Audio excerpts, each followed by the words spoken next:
ಶಿವಮೊಗ್ಗದಲ್ಲಿ ಸಿನಿಮಾ ಪರಿಚಯ ಆಗಿದ್ದು ನನಗೆ. ಅವಾಗ ಅಲ್ಲಿ 2 ಥಿಯೇಟರ್ ಇದ್ದಿದ್ದು, ಮಲ್ಲಿಕಾರ್ಜುನ HPC ಅಂದ್ಬಿಟ್ಟು. ಫಸ್ಟ್ ಸಿನಿಮಾ ನಾನು ಅವ್ರದ್ದು ಅಲ್ಪ ಸ್ವಲ್ಪ ನೆನಪಿದೆ, ಬಟ್ 5 ವರ್ಷ ನನಗೆ ಅವಾಗ ನಾಗರಹೊಳೆ 1977, 9 ವರ್ಷ ಅಂತ ನೋಡಿದಾಗ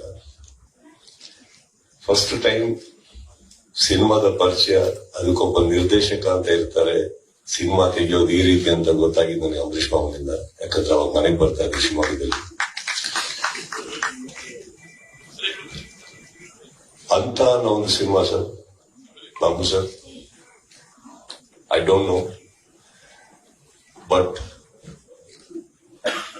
ಒಂದು ಸಿನಿಮಾದಲ್ಲಿ ಈ ತರ ಒಂದು ಕಮರ್ಷಿಯಲ್ ಎಲಿಮೆಂಟ್ ನ ಮಕ್ಕಳಲ್ಲಿ ಫಸ್ಟ್ ಮುಟ್ಸಿದ್ದು ಅವಾಗ ನಾವು ಮಕ್ಕಳಲ್ಲಿ ಕೇಳ್ತಾ ಇದ್ದೀನಿ. ನೀವೇ ಸರ್. ಅಂಬರೀಷ್ ಮಾವ ತುಂಬಾ ಮನೆಗೆ ಬರ್ತಾ ಇದ್ರು,